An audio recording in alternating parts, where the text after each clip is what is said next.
ನಮಸ್ಕಾರ ಸ್ನೇಹಿತರೆ. ಇಂದು ನಾವು ವಾಯು ಬಗ್ಗೆ ತಿಳಿಯೋಣ. ಬದುಕಿನ ಜೀವನ ಚೈತ್ರ ಯಾತ್ರೆಯಲ್ಲಿ ಸುಖ, ದುಃಖ, ನೋವು, ನಲಿವು, ಕತ್ತಲು, ಬೆಳಕು ಹೀಗೆ ಹಲವು ಸಾಲು ಸಾಲಾಗಿ ಬರುತ್ತದೆ. ಇದು ಬೇಡ ಬೇಡ ಎಂದರೂ ಬಂದೇ ಬರುತ್ತದೆ. ನಾವೇ ಮಾಡಿದ ಪಾಪ ಕರ್ಮಗಳಿಗೆ ಅನುಸಾರವಾಗಿ ನಮ್ಮ ಬೆನ್ನಟ್ಟಿ ಬರುತ್ತದೆ. ಬಂದದ್ದನ್ನು ಅನುಭವಿಸಲೇಬೇಕು. ಇದರಿಂದ ತಪ್ಪಿಸಿಕೊಳ್ಳುವುದಕ್ಕೆ ಖಂಡಿತ ಸಾಧ್ಯವಿಲ್ಲ. ಮೇಲೆ ಹೇಳಿದ್ದು ವಾಸ್ತವ ಮತ್ತು ಸತ್ಯವೇ ಆಗಿರಬೇಕಾದರೆ ಕಷ್ಟ ಬಂದಾಗ ಕುಗ್ಗುವುದು, ಸುಖ ಬಂದಾಗ ಹಿಗ್ಗುವುದು ಎರಡೂ ಮಾಡೇ ಮಾಡುತ್ತವೆ. ಕೆಲವೊಮ್ಮೆ ಸಾರಿ ಕಷ್ಟವನ್ನು ಎದುರಿಸಲಾರದೆ ದುರ್ಬಲ ಮನಸ್ಸಿಗೆ ಒಳಗಾದವರು ಆತ್ಮಹತ್ಯೆಯನ್ನು ಮಾಡಿಕೊಳ್ಳುವುದು ಹಂತ ತಲುಪುತ್ತಾರೆ. ಬದುಕನ್ನು ದುರಂತವಾಗಿ ಹರಗಿಸಿಕೊಳ್ಳುತ್ತಾರೆ. ಆತ್ಮಹತ್ಯೆಯಂತಹ ಪಾಪ ಇನ್ನೊಂದು ಇಲ್ಲ. ಇದನ್ನು ಮಾಡಿಕೊಂಡರೆ ನಾವು ಅನುಭವಿಸಬೇಕಾದ ಯಾವುದೇ ಕಷ್ಟಗಳಿಂದ ಪಾರಾದಂತೆ ಖಂಡಿತ ಆಗುವುದಿಲ್ಲ. ನಾವು ಈ ಜನ್ಮದಲ್ಲಿ ಅನುಭವಿಸಬೇಕಾದ ಕರ್ಮಫಲಗಳನ್ನು ಮುಂದಿನ ಜನ್ಮಕ್ಕೆ ತೆಗೆದುಕೊಂಡು ಹೋಗುತ್ತೇವೆ. ಮುಂದಿನ ಜನ್ಮದಲ್ಲಿ ಮಾಡಿದ ಪಾಪಕ್ಕೆ ಋಣ ತೀರಿಸಲೇಬೇಕು. ಆದ್ದರಿಂದ ಆತ್ಮಹತ್ಯೆ ಅಂತ ಪಾಪ ಮಾಡಬಾರದು. ಹಿರಿಯರು ಹೇಳಿದಂತೆ ನಾಳೆ ಮಾಡುವ ಕಾರ್ಯ ಇಂದೇ ಮಾಡುವುದು ಒಳ್ಳೆಯದು ಅಲ್ಲವೇ? ಕಷ್ಟ ಬಂತು ಎಂದು ಕುಗ್ಗದೆ ಅದನ್ನು ಎದುರಿಸಿ ನಿಲ್ಲಲೇಬೇಕು. ಇದನ್ನೇ ದಾಸ ಸಾಹಿತ್ಯ ಸ್ಪಷ್ಟವಾಗಿ ಹೇಳುತ್ತದೆ. ಈಸೇಕು ಬೇಕು, ಇದೇ ಜಯಿಸಬೇಕು. ಜೀವನದ ಈ ಹಾದಿಯಲ್ಲಿ ಪಲಾಯನವಾದಕ್ಕೆ ಆಸ್ಪದ ಖಂಡಿತ ಇರುವುದಿಲ್ಲ. ವಾಯುವಿನ ಮಹತ್ವ ಎಂದರೆ ನಿರ್ಲಿಪ್ತತೆ ಆಗಿದೆ. ವಾಯು ಎಂದರೆ ಗಾಳಿ. ವಾತಾವರಣದಲ್ಲಿ ಗಾಳಿ ಇರುವುದರಿಂದಲೇ ನಾವು ಉಸಿರಾಡುತ್ತಿದ್ದೇವೆ.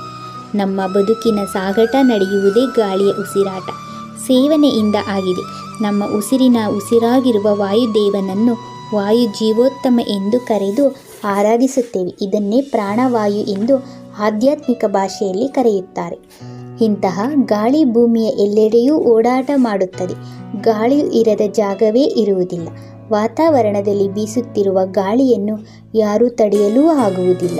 ಇದು ನಿರಂತರವಾಗಿ ಶ್ರಮ ಇಲ್ಲದೆ ಸಹಜವಾಗಿ ತನ್ನ ಕಾರ್ಯವನ್ನು ತಾನು ಮಾಡುತ್ತಿರುತ್ತದೆ.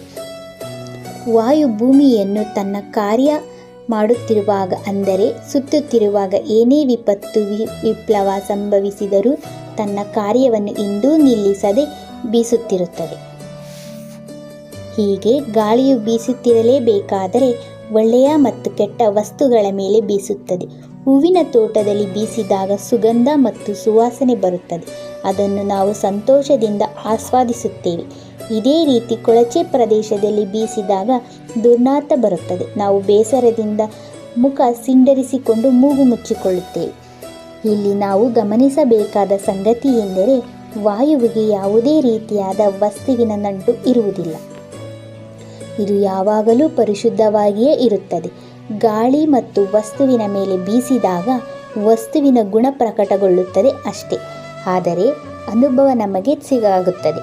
ವಾತಾವರಣದಲ್ಲಿನ ವಸ್ತುಗಳಿಗೆ ಈ ವಾಯುವಿನ ಯಾವುದೇ ಸಂಬಂಧ ಇರುವುದಿಲ್ಲ. ಇಂತಹ ಭಾವ ನಮ್ಮಲ್ಲಿ ಮೂಡಿ ಬರಬೇಕು. ವಾಯು ಬೀಸುತ್ತಿರುವಾಗ ಓದಾಟ ಬಂತು ಎಂದು ಸುವಾಸನೆ ಬೀರುವುದಿಲ್ಲ. ಕೊಳಚೆ ಪ್ರದೇಶ ಬಂತು ಎಂದು ದುರ್ನಾತ ಬೀರುವುದಿಲ್ಲ.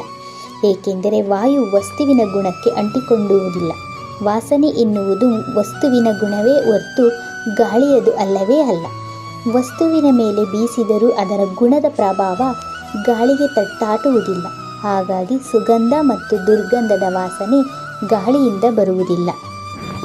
ನಮಗೆ ಈ ಜೀವನ ಯಾತ್ರೆಯಲ್ಲಿ ಅನೇಕ ವ್ಯಕ್ತಿಗಳು ಮತ್ತು ವಿಷಯಗಳ ಸಂಪರ್ಕ ಉಂಟಾಗುತ್ತದೆ. ಅದರಲ್ಲಿ ಒಳ್ಳೆಯದೂ ಇರಬಹುದು, ಕೆಟ್ಟದ್ದೂ ಇರಬಹುದು. ಇದರ ಅನುಭವ ನಮ್ಮ ಗ್ರಹಿಕೆಗೆ ಆಧಾರವೇ ಆಗಿದೆ. ಇವುಗಳನ್ನು ಗ್ರಹಿಸುವುದು ನಾವೇ ಪಂಚೇಂದ್ರಿಯಗಳ ಮೂಲಕ ಆಗಿದೆ. ಪಂಚೇಂದ್ರಿಯಗಳು ಎಂದರೆ ಕಣ್ಣು, ಮೂಗು, ಕಿವಿ, ನಾಲಿಗೆ ಮತ್ತು ಚರ್ಮ ಎಂಬುದು ಎಲ್ಲರಿಗೂ ತಿಳಿದಿರುವ ಸಂಗತಿ. ಪಂಚೇಂದ್ರಿಯಗಳ ಮೂಲಕ ನಾವು ಸಂಪರ್ಕಿಸುವ ಅಥವಾ ಅನುಭವಿಸುವ ವಸ್ತುವಿನ ಅಥವಾ ವ್ಯಕ್ತಿಗಳ ಅನುಭವ ನಮ್ಮ ಮನಸ್ಥಿತಿಯನ್ನು ಅವಲಂಬಿಸಿರುತ್ತದೆ. ಇದಕ್ಕೆ ವಸ್ತು ಅಥವಾ ವ್ಯಕ್ತಿ ಕಾರಣ ಖಂಡಿತ ಆಗಿರುವುದಿಲ್ಲ. ಇವುಗಳ ಅನುಭವ ಆಗುವುದು 5 ಹಂತಗಳು ಅಥವಾ ವಿಧಾನಗಳು ಇದೆ. ರೂಪ, ರಸ, ಗಂಧ, ಸ್ಪರ್ಶ, ಶಬ್ದ ಇವುಗಳ ಮೂಲಕ ಅನುಭವ ಪಡೆಯುತ್ತೇವೆ. ನಮಗಿಷ್ಟವಾದ ರೂಪ, ಸ್ಪರ್ಶ, ಶಬ್ದ, ಗಂಧದ ಸುವಾಸನೆ ಯಾವುದೇ ಇರಲಿ ಸುಖ ತರುತ್ತದೆ. ಇದಕ್ಕೆ ತದ್ವಿರುದ್ಧವಾದ ದುಃಖವನ್ನು ಕೊಡುತ್ತದೆ.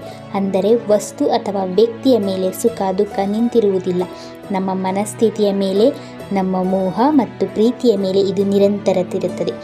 ಇದರ ಮೋಹ ಬಿಡಬೇಕು. ವಾಯುವಿನಂತೆ ಯಾವುದೇ ವಸ್ತುವಿನ ಮೇಲೆ, ವ್ಯಕ್ತಿಯ ಮೇಲೆ ಬೀಸಿದಿರುವ ಯಾವುದಕ್ಕೂ ಅಂಟಿಕೊಳ್ಳದಂತೆ ನಿರ್ಲಿಪ್ತವಾಗಿ ಇರುತ್ತದೆಯೋ ಹಾಗೆಯೇ ನಾವು ಸಹ ಪ್ರಾಪಂಚಿಕ ಬದುಕಿನಲ್ಲಿ ಸಿಗುವ ಅಥವಾ ಸಂಪರ್ಕಿಸುವ ವಸ್ತು ಅಥವಾ ವ್ಯಕ್ತಿಗಳೊಂದಿಗೆ ಅತಿಯಾದ ಮೋಹ ಬೆಳೆಸಿಕೊಳ್ಳದೆ ನಿರ್ಲಿಪ್ತತೆಯನ್ನು ಬೆಳೆಸಿಕೊಳ್ಳಬೇಕು ಎಂಬುದನ್ನು ವಾಯುವಿನಿಂದ ಕಲಿಯಬಹುದು. ಧನ್ಯವಾದಗಳು.